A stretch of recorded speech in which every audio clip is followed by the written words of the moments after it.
Bismillahirrahmanirrahim. Alhamdulillahirabbil alamin. Wal 'aqibatu lil muttaqin wa la 'udwana illa 'alal zalimin. Asyhadu an la ilaha illallah wahdahu la syarikalah wa asyhadu anna Muhammadan 'abduhu wa rasuluh la nabiyya ba'dah.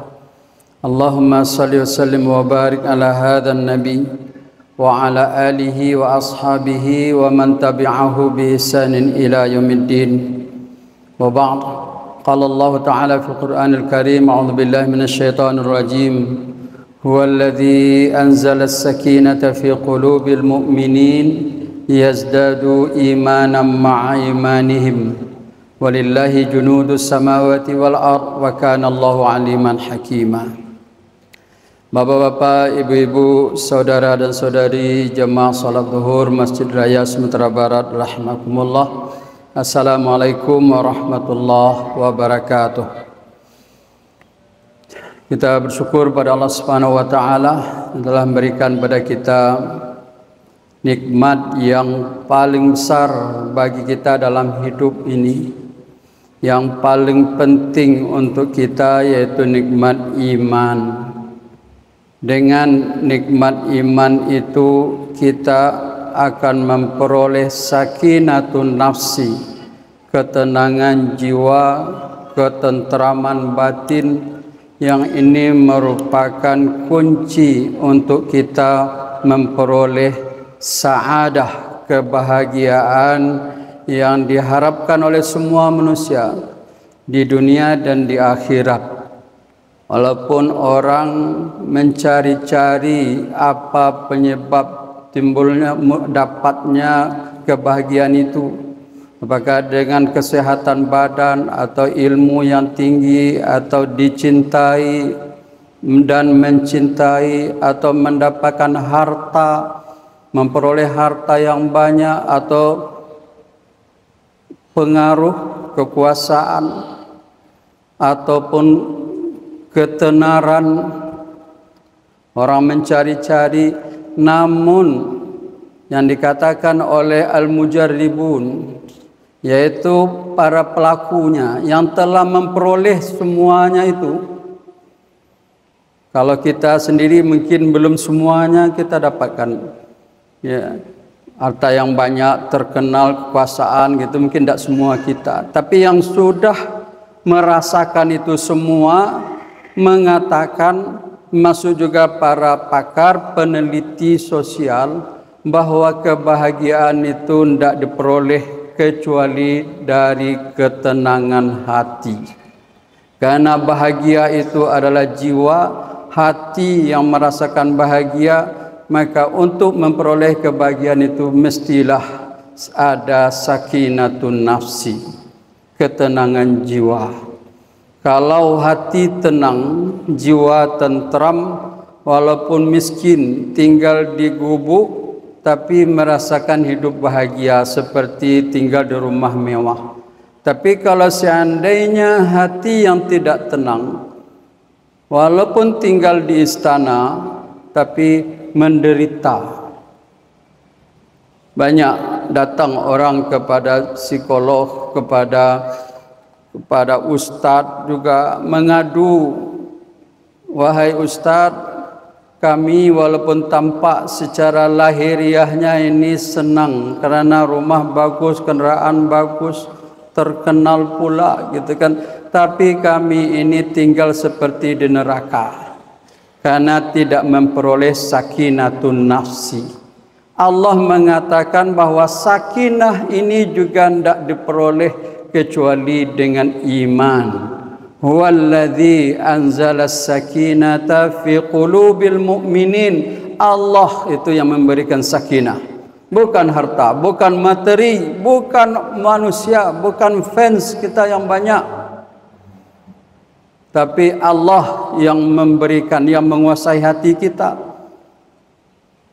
yang memiliki hati kita, yang tahu tentang hati kita. Allah memberikan ketenangan, hanya diberikan kepada mukminin.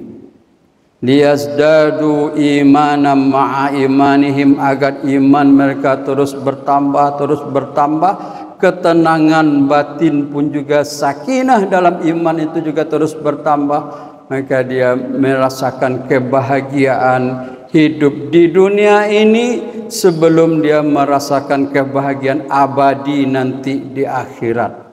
Bapak-bapak, saudara rahimakumullah, sedikit kita sampaikan di sini kenapa iman itu yang merupakan syarat untuk mendapatkan sakinah. Bapak-bapak, saudara rahimakumullah, bahwa iman itu adalah sesuai dengan fitrah manusia. Jadi fitrah manusia artinya Allah menciptakan manusia ini untuk beriman. Ada dalam hatinya ruang God spot namanya, ruang yang tidak bisa diisi oleh apapun kecuali oleh iman. Kalau seandainya itu tidak ada, dia tidak menemukan imannya, maka dia seperti tidak menemukan jiwanya sendiri, dirinya sendiri. Bagaimana dia akan bahagia? Makanya Allah mengatakan wala takunu kalladzina nasullaha fansahum anfusahum. Jangan kalian seperti orang yang melupakan Allah, tidak beriman. Kalau tidak beriman, dia seperti ansahum anfusahum, melupakan dirinya sendiri. Bagaimana dia akan bahagia? Dia tidaklah lupa dengan dirinya. Jadi syarat iman itu adalah iman itu adalah sesuai dengan fitrah kita. Rasulullah mengatakan kullu mauludin yuladu ala fitrah. Setiap anak itu dilahirkan sesuai dengan fitrahnya, artinya membawa potensi untuk beriman. Seolah-olah Rasulullah mengatakan anak itu kalau dibiarkan saja tanpa intervensi dari orang tua dan lingkungan, maka dia akan menjadi anak yang baik. Karena baik itu fitrah hati nurani kita. Beriman itu yang membawa kebaikan. Dengan kata lain, kalau begitu yang merusak anak-anaknya siapa? Ya orang tua. Alladzi yunasiranihi wa yuhawidanihi wa yumajjisanihi, kata Nabi. Yang buat orang Yahudi, Nasrani, ya orang tua dan lingkunganlah yang merusak. Nah, jadi kembali kepada asal. Jadi kalau sesuai dengan fitrah, itu yang membuat tenang. Kalau yang tidak sesuai dengan fitrah, orang tidak beriman, tidak kenal dengan Allah, tidak kenal dengan masjid, maka dia tidak akan merasakan ketenangan karena dia berada di luar fitrahnya sendiri. Yang kedua, Bapak-bapak, Ibu-ibu, saudara rahimakumullah, dengan iman itu kita mengetahui sirru wujudina, rahasia keberadaan kita. Karena kita sebagai makhluk yang cerdas terus bertanya, kita ini dari mana, sedang di mana, hendak ke mana, apa rahasianya hidup kita ini, kenapa kita diberi cobaan, kenapa banyak musibah. Tidak ada yang bisa menjawabnya itu, hanya agama. Imanlah yang bisa menjawabnya. Allah Subhanahu wa taala yang menciptakan kita, yang memberikan jawaban itu kepada kita semua. Wa qala rabbuka lil malaikati inni ja'ilun fil ardi khalifah qalu taj'alu fiha may yufsidu fiha wa yasfiku ad-dima wa nahnu nusabbihu bihamdika wa nuqaddisu lak.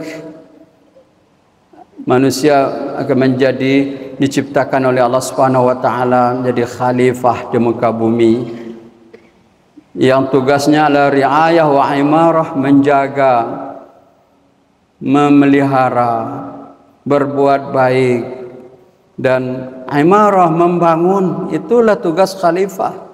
Dalam ayat yang lain juga Allah mengatakan wa ma khalaqtul jinna wal insa illa liya'budun. Tidak diciptakan jin dan manusia kecuali untuk beribadah kepada Allah. Beribadah itu bagaimana? Mengerjakan tugasnya sebagai khalifah, menegakkan ajaran-ajaran Allah, manhaj Allah Subhanahu wa taala di muka bumi ini. Inilah tugas kita. Kemudian Allah juga mengatakan waladzi khalaqal mauta wal hayata liyabluwakum ayyukum ahsanu amala. Dunia ini, kata Allah Subhanahu wa taala, adalah darul bala. Engkau manusia sementara diletakkan dulu di bumi, di dunia. Sebenarnya kita akan kembali kepada Allah. Di surga tempat kita, tapi sementara tinggal dulu di dunia. Untuk apa? Darul bala. Engkau akan diuji di situ. Diuji dalam kita melaksanakan tugas kita sebagai khalifah, laksanakan tugas kita sebagai hamba Allah Subhanahu wa taala untuk menegakkan, mengamalkan ajaran-ajaran Allah, sekaligus juga dengan itu kita diuji dengan berbagai macam ujian. Apakah kita kokoh dengan iman kita? Apakah kita tetap terus melaksanakan tugas kita? Jadi bapak-bapak saudara rahimakumullah, orang mukmin itu adalah orang yang sangat kokoh, karena dia mengetahui bahwa dunia ini penuh dengan ujian, macam-macam ujian. Apakah itu bencana alam, ataupun kekurangan harta, apakah itu kematian keluarga. Bagi orang mukmin itu adalah tidak aneh, karena kita memang untuk diuji oleh Allah Subhanahu wa taala. Bapak-bapak saudara rahimakumullah, ya, kita Sumatera Barat sekarang sedang banyak diuji oleh Allah Subhanahu wa taala. Berbagai macam musibah, longsor, galodo, banjir bandang, macam-macam sekarang namanya, lahar dingin, ya, hampir mengenai banyak tempat di Sumatera Barat ini. Ini adalah ujian dari Allah pada kita, yang tujuannya adalah, ya, pertama untuk mengingatkan kita bahwa kita sebagai hamba Allah hidup di dunia yang memang untuk diuji oleh Allah Subhanahu wa taala. Jangan merasa aneh, jangan kaget dengan ujian itu. Kemudian tetaplah kita dengan tugas kita. Semakin hendaknya itu menambah iman kita kepada Allah Subhanahu wa taala, dan bahwa apa yang diberikan oleh Allah itu adalah ketetapan Allah Subhanahu wa taala yang ada hikmah semuanya. Walaupun musibah penuh dengan hikmah, mungkin sebagai teguran, mungkin sebagai ujian, mungkin sebagai, ya, mungkin alhamdulillah ini azab dari Allah Subhanahu wa taala. Ambillah pelajaran dengan itu. Tapi sebagaimana yang difahami oleh Umar bin Khattab, kata Umar bin Khattab, aku melihat dalam setiap musibah yang diberikan Allah kepada kita itu ada 3 nikmat yang mengiringinya.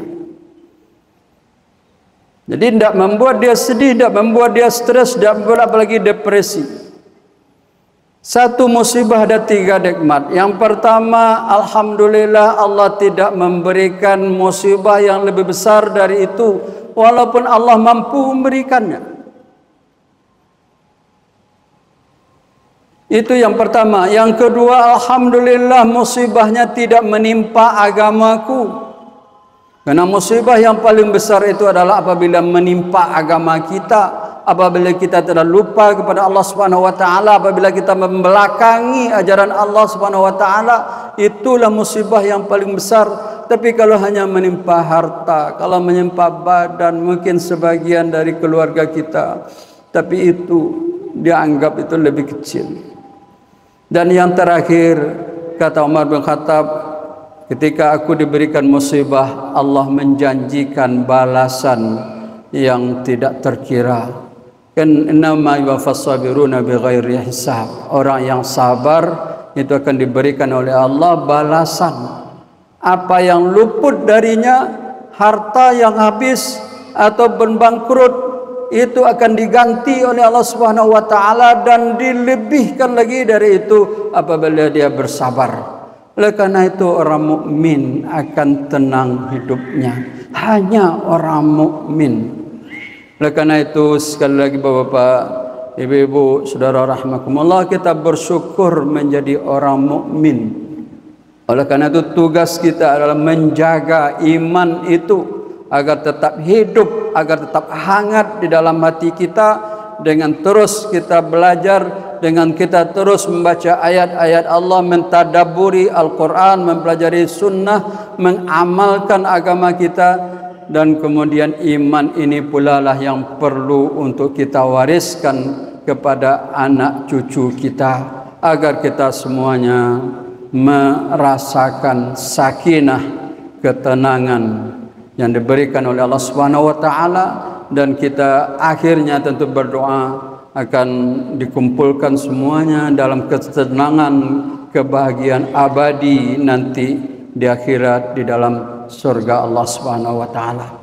Demikian Bapak Ibu rahimakumullah, mudah-mudahan bermanfaat bagi kita bersama. Minta maaf atas segala kekurangan. Assalamualaikum warahmatullahi wabarakatuh.